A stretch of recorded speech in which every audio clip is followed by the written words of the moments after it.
病晚不病，偏偏现在生病，宫里催得那么紧，你想坑死爹呀？哎，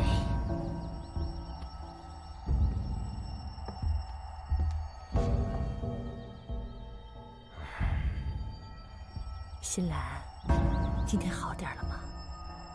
女儿不孝，让娘担忧了。让娘担忧了？哼，你根本就没把爹娘放在眼里。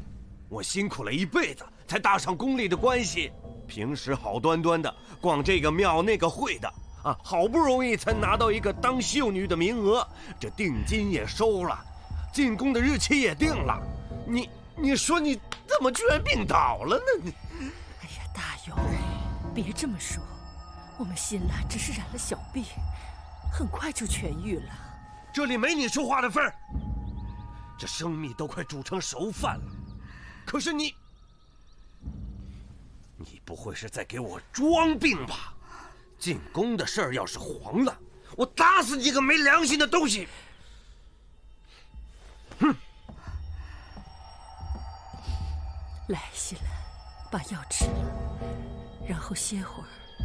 下午那个道长还来做法，你把心放宽，什么鬼邪都会走的。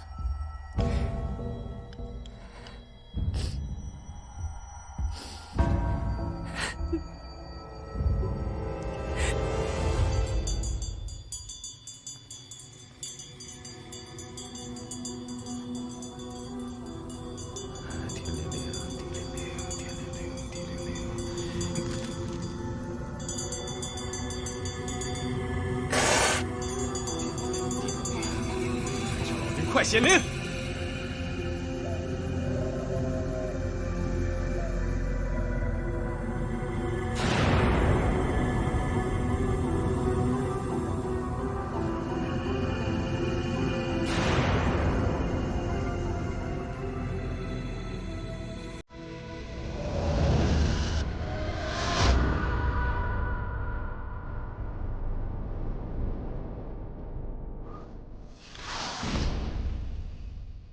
大勇啊，起床了。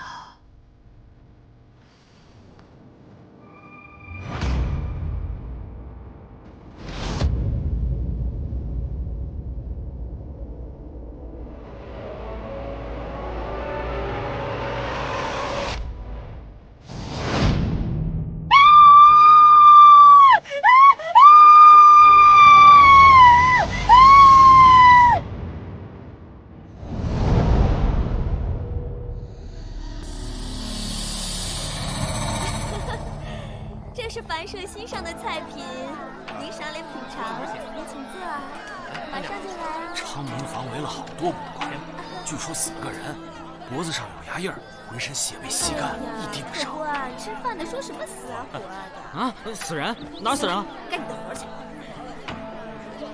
去把菜洗了。扫魔，快，跟我走。怎么说跟你走就跟你走了不成？你那份一分也不会少。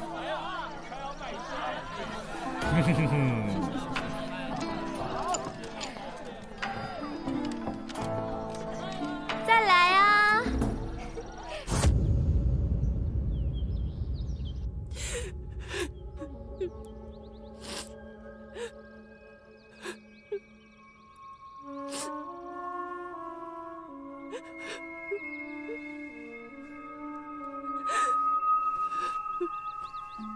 死者死于昨晚子时左右，死因是失血过多。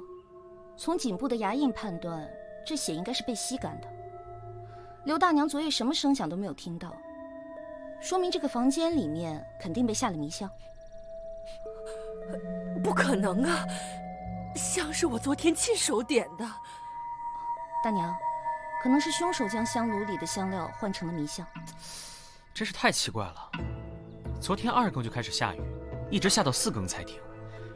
凶手进出房间的时候，房间的地面上一点泥水都没留下。更奇怪的是，早上大娘醒来的时候，这个房间的门还是从里面锁上的。什么？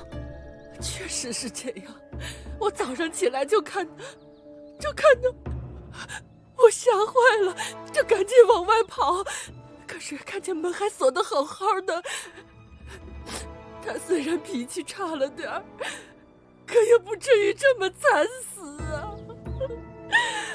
是谁杀了他？为什么要留我一命啊？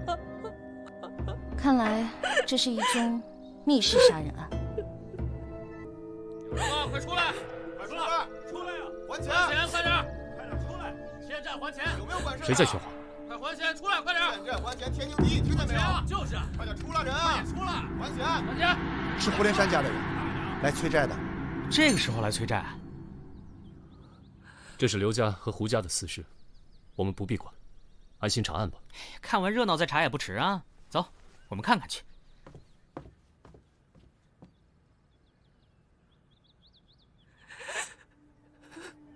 欠债还钱，天经地义，听见没有？就是，快出来！干什么？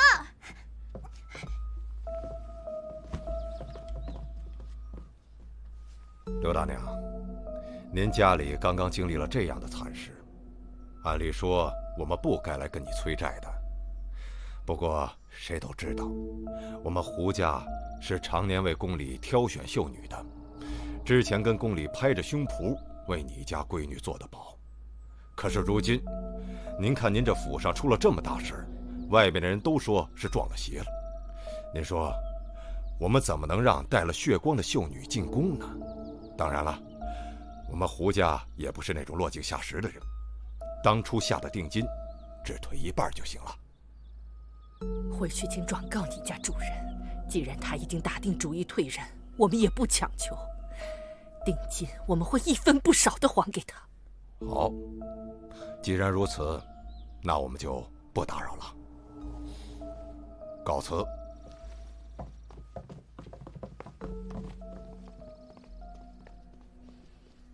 大娘，夫人你怎么了？夫人，今后可怎么办呢？大娘，夫人，您别着急，我们一定会查个水落石出的。这家人可怜呐。这对刘姑娘来说，也不一定是件坏事。对了，我想去刘新兰的房间看看。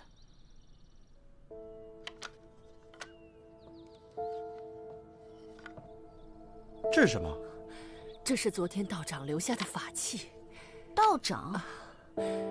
自从新兰定了入宫之后，新兰就莫名其妙的得了怪病，怎么都治不好。有人说是撞了鬼，我们就请了个道长来做法驱鬼。那个道长是哪儿来的？他说自己是越州来长安的，差不多1个月前，他路过我们这条巷子，我们听他喊一命二运三风水什么的，就赶紧把他请了进来。这事儿听起来像你做的呀？去！我怎么觉得这道长反而是个骗子呢？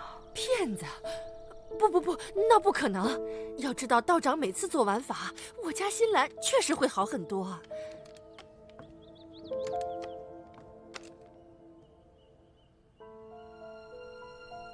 这法事是怎么做的呀？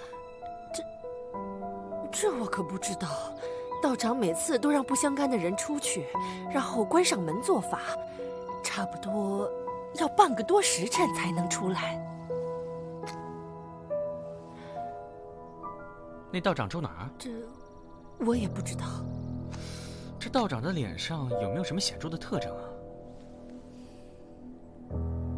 哦，对了，道长的下巴上有一颗朱红色的痣。红痣？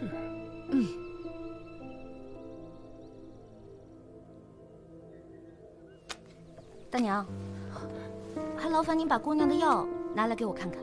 好。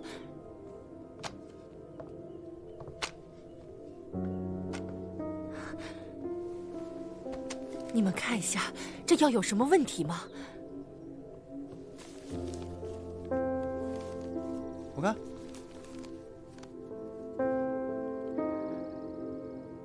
这药是清热解毒的药，可是兰心姑娘的症状却很像是中了一种名叫繁香草的西域草药的毒。这种草药经过提纯，可以作为凝血剂来使用。啊！怎么会有人对我的孩儿下这样的毒手？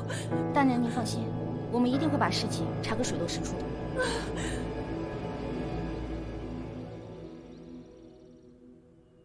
你们说会不会是那个刘大娘？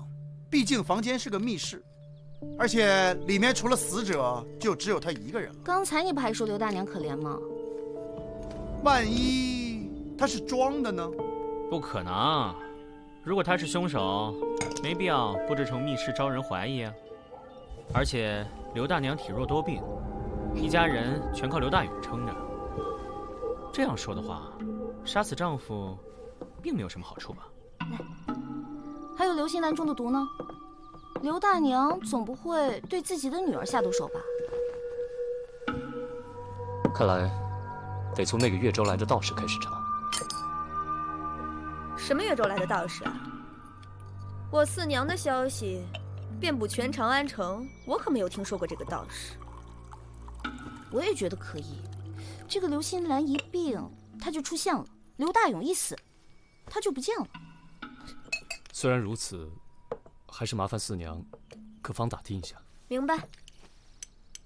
哎，之前在刘家你说对刘姑娘而言也不一定是坏事，什么意思啊？寻常百姓家跟宫里扯上关系，恐怕是有好些苦头要吃了。行了行了，马上吃饭了，咱们吃完再聊。吃饭？你那么高兴干嘛？李少卿都没说话呢。我一天到晚那么辛苦，不就为了这顿饭吗？我吃饭怎么了？再说了，李少卿人家不饿呢，瞎操心。胆子越来越大了你，给我回来！看我不掐死你！吵什么呀？别跟饭过不去啊！天天李少卿，到我这儿这么抠门？不知道。自从刘大娘家回来以后，就觉得有些恶心。她房里好像有一股隐隐的脂粉味。可刘大娘并没有施脂粉啊，是不是草药味儿？你弄混了？可能吧。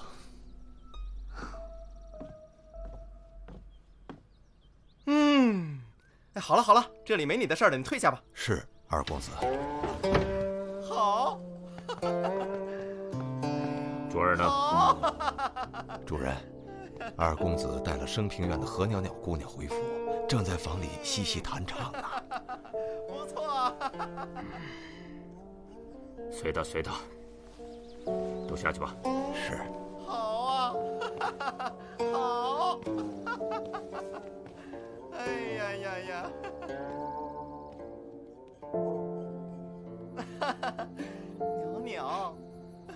袅袅，我想你的眼，我想你的笔，你就是我心中的明月，照亮我孤寂的夜晚。袅袅，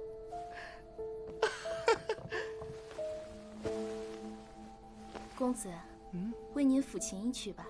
好啊，洗耳恭听。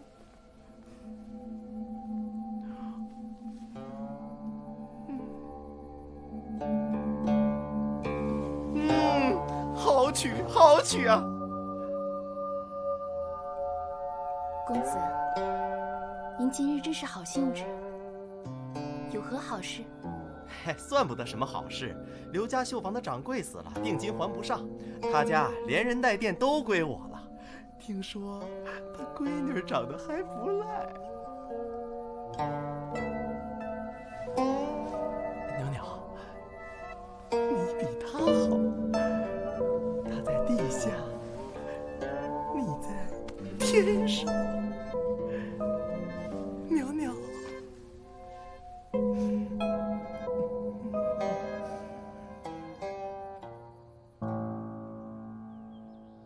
老大，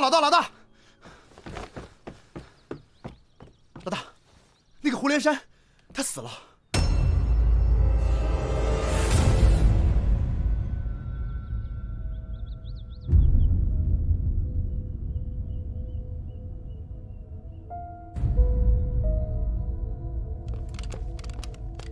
怎么样？死者死于昨晚子时左右，死因也是失血过多，房间里面被下了极重的迷香。浑身的血被吸干。同一人所为，看样子是。昨天你们主人睡前有什么异常？没有。昨晚睡前，主人问了一下二公子，然后就睡下了。是独寝的。府上2位公子去哪儿了？大公子常年在蜀地开分号，二公子昨夜带了升平院的何袅袅姑娘回家包夜，早晨刚刚送回去。这升平院的姑娘，还得要二公子亲自送回去啊？袅袅姑娘带了一大箱子乐器，挺沉的。二公子最近又十分的迷恋她，于是叫好几个家仆一块送回去了。他知道你们家主人被杀的消息吗？知道。可是，实话跟你们说吧，二公子虽然玩乐的习性跟主人很像，可是在其他方面，他们简直话不投机半句多。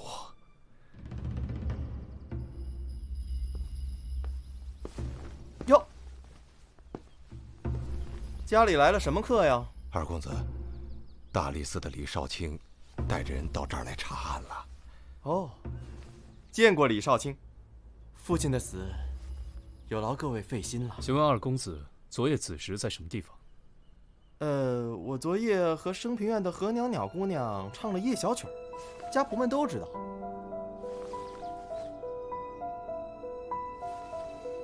既然这样，小人先去歇息了。老王，李少卿有任何需要，务必全力配合。告辞。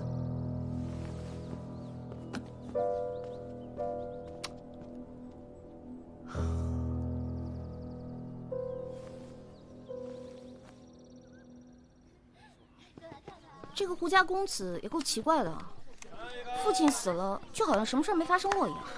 你看他一身酒味儿，满脸倦容，真是喝了一晚上花酒。他可以顾兄啊，毕竟他爹死了，这么大的家产就会落在他一个人身上。就他好吃懒做的样儿，他巴不得他爹长命百岁，照着他作恶多端呢。再说，他们家还有个能干的哥哥，所以这偌大的家业肯定得落到他大哥头上，他捞不着什么好处的，对不对？那么去趟平康坊，找何袅袅。早就听说升平院那个头牌何袅袅姑娘是个人间绝色。哦，你跟萨摩去。为什么？我闻不了脂粉味。你一定是走了，你一定是在里面欠过什么债吧？又要回来了，紫苏姑娘可是等了你们半天了。紫苏妹妹，几天不见了？是啊，我前几天帮我爹出长安办事去了。你们接了个新案子。开绣坊的刘大勇和负责选秀的胡连山前后都死了，全被人吸干了血。这2个人有什么关系吗？事情是这样的，刘大勇委托胡连山把女儿送进宫，可他女儿病重，只得作罢。刘大勇先死了，胡家派人来要了定金，结果第2天胡连山也死了。胡连山，这名字好熟悉。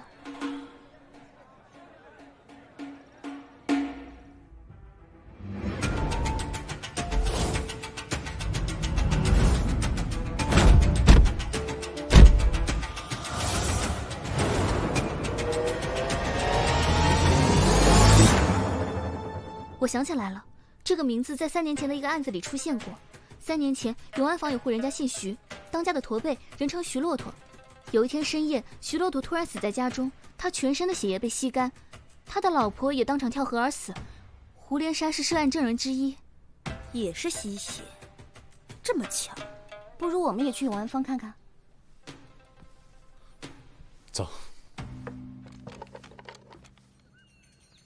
大娘，您还记得这里以前住着一户姓徐的人家吗？他老婆叫月娘，后来还跳了河。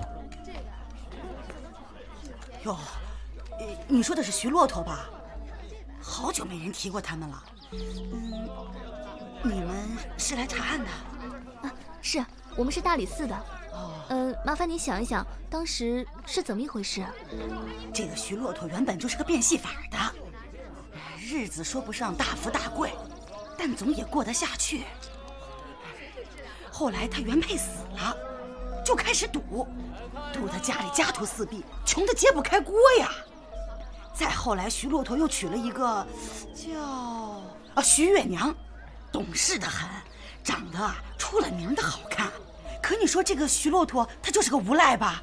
他竟然打起了月娘的主意，把她卖给了一个姓胡的富户，做了第8房小妾。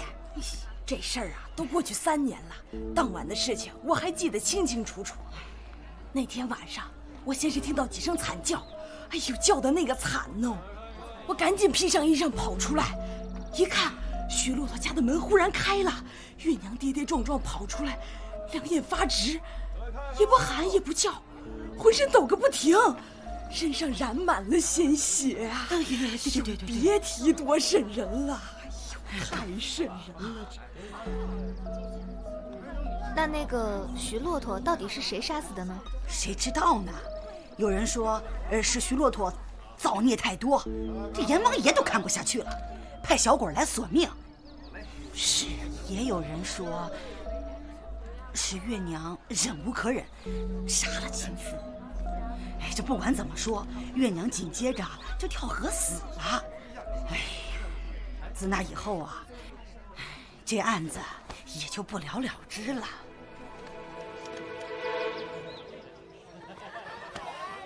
好嘞，你玩好啊，好生招呼着，来去吧。哟，2位郡公子，看着好野生啊，第一次来吧？啊？哎，这位是大理寺李少卿。哎呦，贵客，真是贵客呀！少卿，你喜欢什么样的姑娘？我们这儿保证有您满意的。我们别人谁也不找，我们就找何袅袅。可是袅袅姑娘正在接其他客人呢。少废话，我们李少卿可没有那么多闲工夫啊。何袅袅，不是说了吗？做生意。大理寺办案。去，把何袅袅给我叫来。这不合适吧？哪个没眼力的敢跟本捕快抢人？大理寺李少卿。少卿，少卿，少卿，少卿，小的有眼不识泰山，得罪，小的这就走。去吧。这年头，衙门捕快都有闲钱上升平院了。既然来了，就请李少卿上楼小坐吧。袅袅姑娘，不必客气了。姑娘可听说昨天夜里胡连山死了？胡家2公子说，昨夜与姑娘弹唱喝酒到天明，可有此事啊？确实不假。那昨天晚上，胡2公子可曾睡着啊？李少卿，小女子只卖艺，不卖身。袅袅姑娘多想了，既然确有此事，我们就先告辞了。少卿慢走啊，少卿慢走。来，姑娘们玩起来！误会，玩起来，玩起来！我们回来了。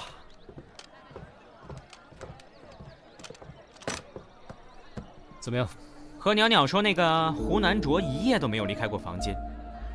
哎，子松那边呢？徐月娘的故事可比我们原来知道的要惨多了。她相公徐骆驼是个大赌徒，赌得家徒四壁，这才把徐月娘卖给了胡连山抵债，做了第8房小妾的。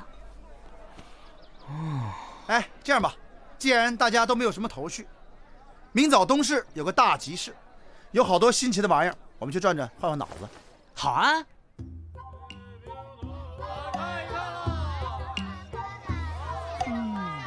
三胖，好看吗？这我们凡社门口就有，好吧？一点都不浪漫。哎，老大，你看这个，看看这个，做工多好，是吧？随便看啊。老板，我要这个。哎，好嘞，新到的，随便看看啊，随便看。好漂亮哦，多少钱啊？这个呀，你别说，姑娘还真有眼光。这个东西啊，现在买不到了，800文。800，这么贵啊？为什么贵啊？现在买不到了，我费好大功夫才买回来的。对了，下巴上有一颗朱红色的痣。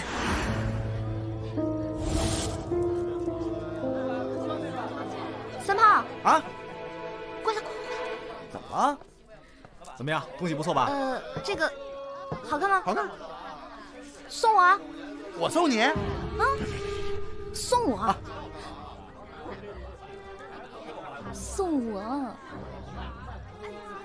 我这儿东西都是最好的。送你啊，送你！我没带钱啊，我找我哥啊，我哥有钱。去。哥，发现了给刘新兰做法那个道士，就那个。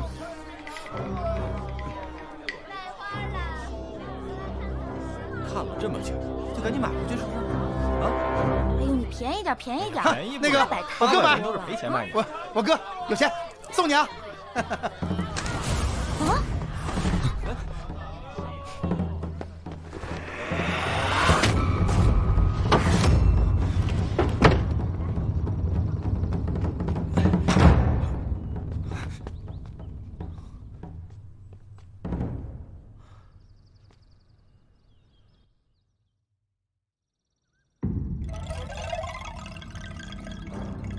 你叫什么？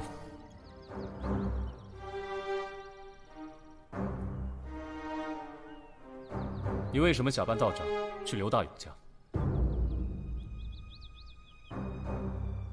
刘大勇和胡连山之死是否与你有关？刘星兰中的毒可是你下的？中毒？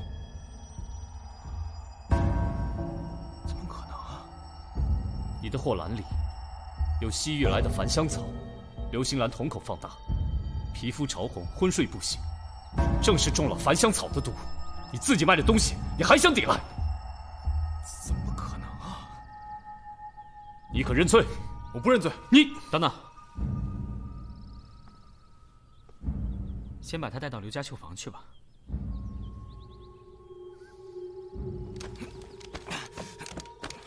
你们让我来这儿干什么？哎，你们这是？道长他怎么？刘大娘，新兰姑娘现在如何了？老天保佑，能下床了。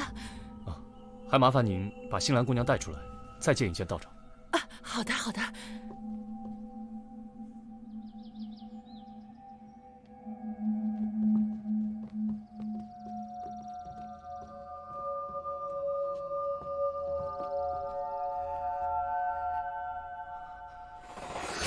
新兰，你怎么了？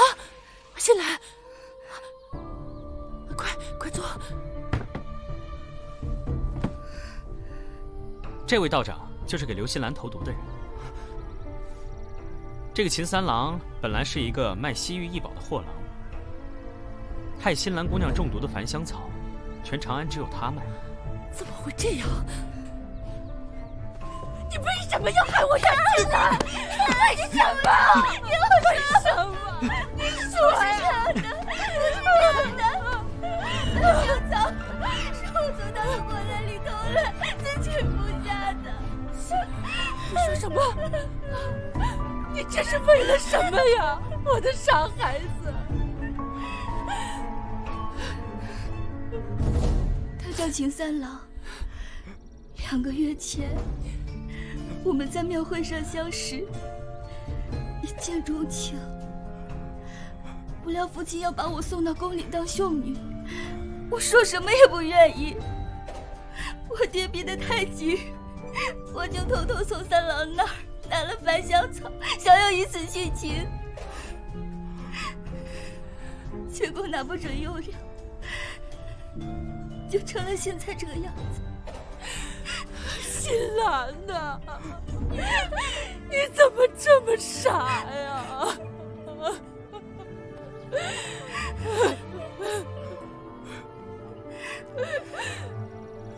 这么说，是胡连山和刘大勇坏了你的好事。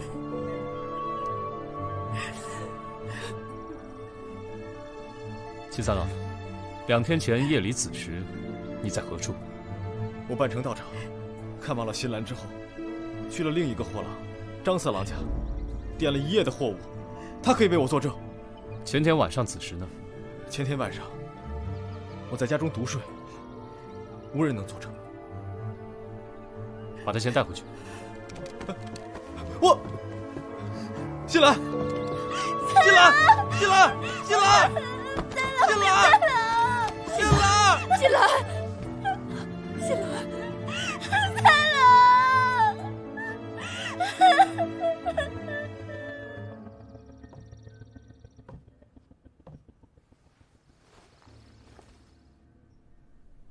这痕迹还很新，大娘，这道是什么痕迹啊？是那个道长最后一次做法时带了个挺重的箱子，这印记是被那箱子给磨的。重箱子？难道说道长做法需要很多法器吗？我看了一眼，是装着不少法器。法器？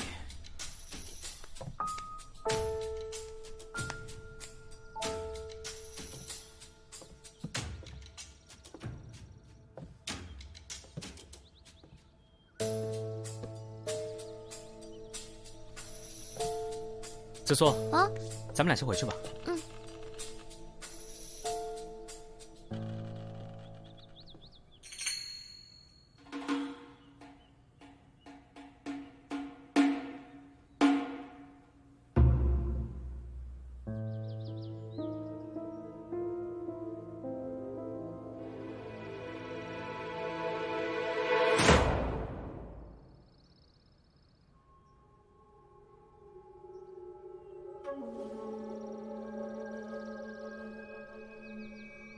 双燕，你怎么来了？快帮我查一下刘大勇和胡连山他们的伤痕有没有什么不同。好，帮我照顾一下我的新宠啊。哎呀，看我干嘛？我跟你说啊，哎，小心点儿，我的新宠。颈部都有齿痕，刘大勇的伤在颈部左侧，而胡连山的伤是在颈部右侧。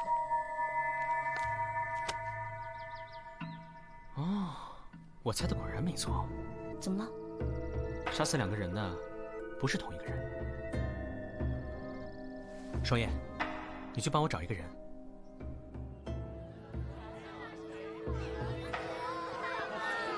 哟，这不是李少卿吗？又来找我们袅袅姑娘啊！真是不巧，袅袅这会儿正要出去呢。哦，袅袅姑娘要去哪儿啊？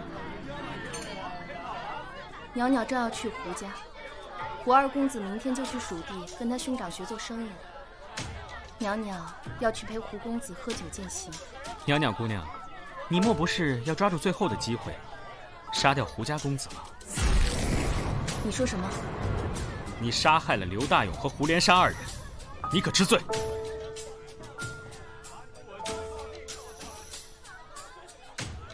刘大勇是谁？听都没听过。莫不是你也不曾去过刘家绣房？不曾去过。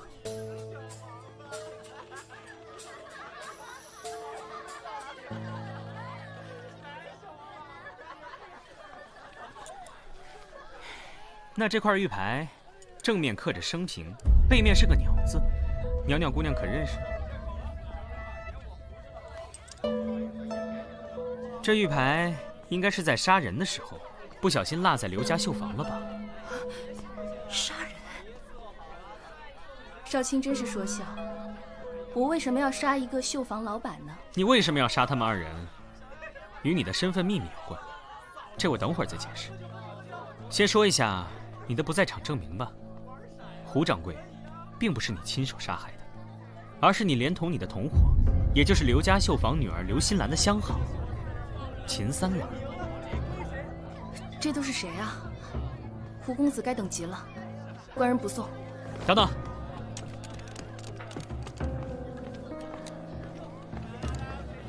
发现了那个箱子，就在何袅袅的房子里。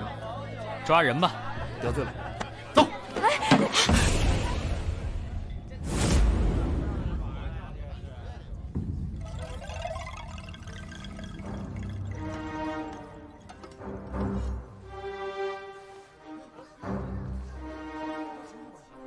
徐月娘，这又是什么？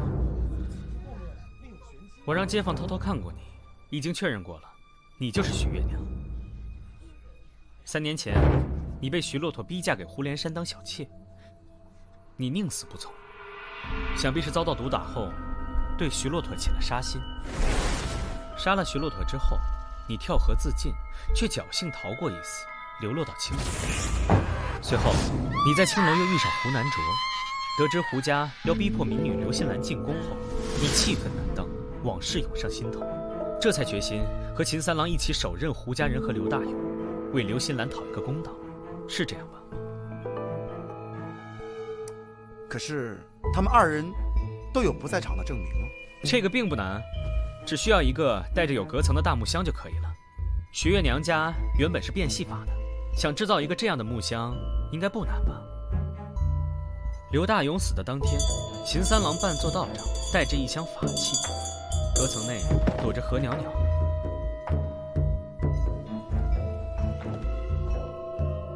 何袅袅去胡家陪酒的那个晚上，隔层内躲着秦三郎，他俩互相掩护，各杀一人。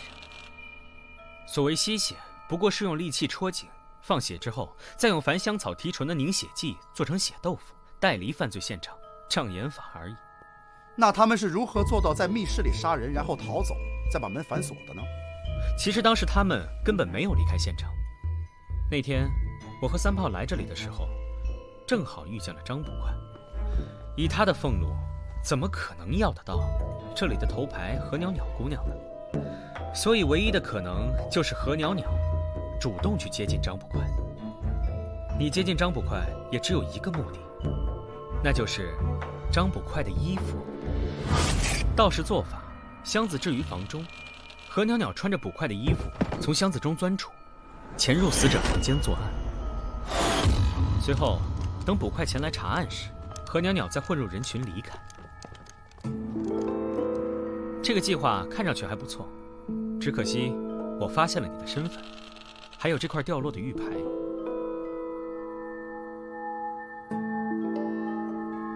事到如今，我也没什么可说的了。是的，我是杀了我丈夫徐骆驼，为了还赌债，他竟然将我卖给一个老叟做8房小妾，我不肯，他就毒打我，打我，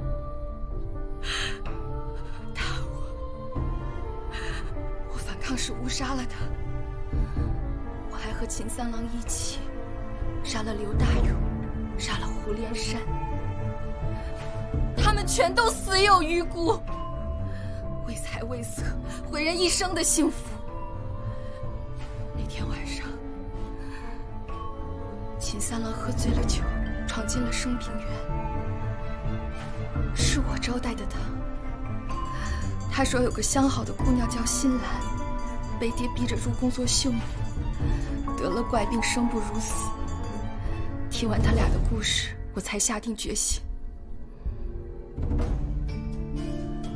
我要杀掉这帮畜生，我不能让新兰也变成我这样。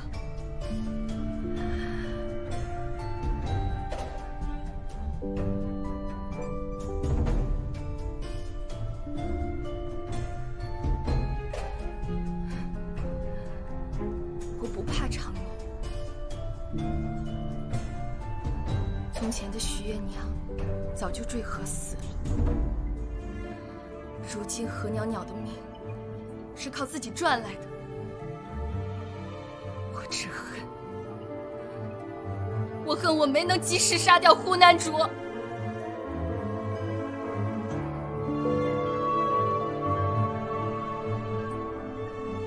三炮，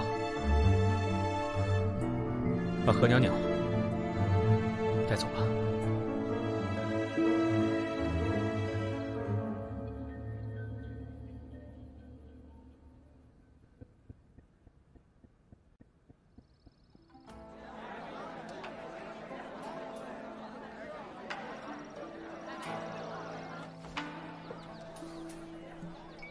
怪不得当时在刘大勇家，我闻到了脂粉味。跳河自尽，或是青楼卖唱，或是杀人复仇，那也总好过嫁给无赖，忍气吞声，悲惨的度过余生啊。也不能这么说，虽然有的人死有余辜，可是也应该交由律法来决断。如果人人都可以为了仇恨随便杀人，那要律法干嘛？是吧？紫苏姑娘。唉，昨日种种，譬如昨日死；今日种种，譬如今日生。人人都知道这个道理，可是人人都有放不下的理由啊。对啊，我也有放不下的，放不下筷子。够了你啊！放不下筷子，你小心撑死自己好吗？怎么啦？我能吃怎么啦？我再吃也肥不过你呀！